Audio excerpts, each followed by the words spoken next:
اعوذ باللہ من الشیطان الرجیم بسم اللہ الرحمن الرحیم رب اشرح لی صدری ویسر لی امری واحلل عقدۃ من لسانی یفقہوا قولی۔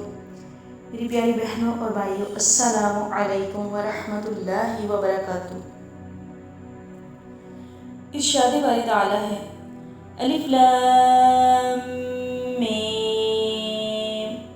احسب الناس ان يتركوا ان يقولوا آمنا وهم لا يفتنون ولقد فتنا الذين من قبلهم فليعلمن الله الذين صدقوا وليعلمن الكاذبين۔ کیا لوگوں نے یہ سمجھ رکھا ہے کہ بس اتنا کہنے پہ چھوڑ دیے جائیں گے کہ ہم ایمان لے آئے اور ان کو آزمایا نہیں جائے گا، حالانکہ ہم ان سب لوگوں کی آزمائش کر چکے ہیں جو ان سے پہلے گزر چکے ہیں۔ اللہ تعالیٰ کو تو ضرور یہ دیکھنا ہے کہ سچے کون ہیں اور جھوٹے کون۔ یہ سورہ العنکبوت کی آیت نمبر 1 سے لے کے 3 تک ہے۔ لوگ آسان سمجھتے ہیں مسلمان ہونا۔ بات تو یہ ہے کہ یہ کہنا کہ آمنا، ہم ایمان لائے، اس سے انسان اسلام میں داخل ہوتا ہے، لیکن یہی سب کچھ نہیں ہے۔ ایسا کہنے سے انسان کی جان نہیں چھوٹتی بلکہ پھنس جاتی ہے۔ عام طور پہ ہمارے ہاں مشہور یہ ہے کہ جو شخص کلمہ پڑھ لے وہ دین میں داخل ہو جاتا ہے اور وہ سیدھا جنت میں چلا جاتا ہے۔ دین میں داخل ہونا تو درست، مگر کیا یہی کچھ کافی ہے؟ کیا اس کے بعد کسی جدوجہد کی ضرورت نہیں؟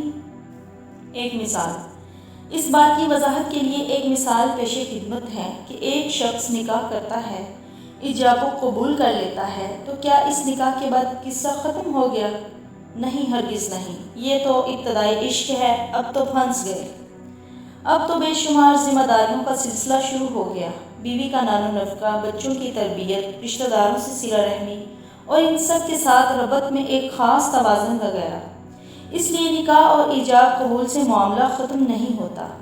بالکل اسی طرح سے کلمہ شہادت پڑھ لینے کے بعد ایک شخص دین سے فارغ نہیں ہو جاتا، کیونکہ اب بات شروع ہوئی ہے۔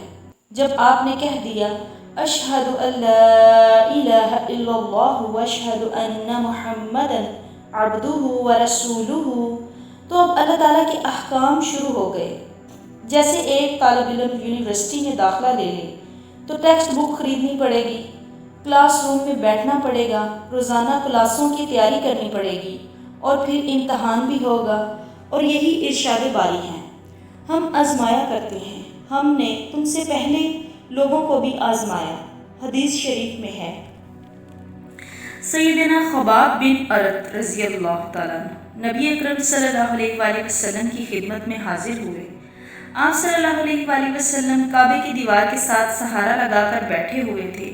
عرض کیا، یا رسول اللہ صلی اللہ علیہ وآلہ وسلم، آپ ہمارے لیے دعا فرمائیں، ہم تو بہت مشکل میں ہیں، سخت آزمائش ہو رہی ہے۔ یہ سن کر آپ صلی اللہ علیہ وآلہ وسلم کا چہرہ مبارک سرخ ہو گیا۔ فرمایا، تم سے پہلے جو اہل ایمان گزر چکے ہیں ان پر اس سے زیادہ سختیاں کی گئیں۔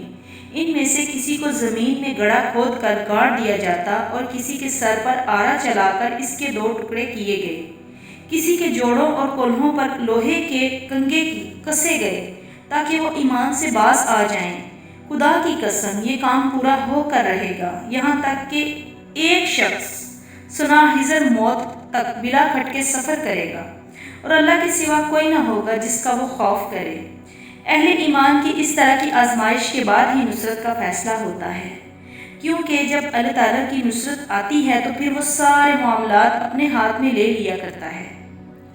اسی طرح ماں باپ سے حسن سلوک کے بارے میں مکہ کے نوجوان جب ایمان کی طرف راغب ہونے لگے تو ان کو ایک دھوکہ دے کر بہکانے کی کوشش کی گئی کہ ماں باپ کے حقوق اولاد پر بے حد و حساب ہیں، اس لیے اپنے آبائی دین سے بغاوت کر کے والدین کو اذیت نہیں دینی چاہیے۔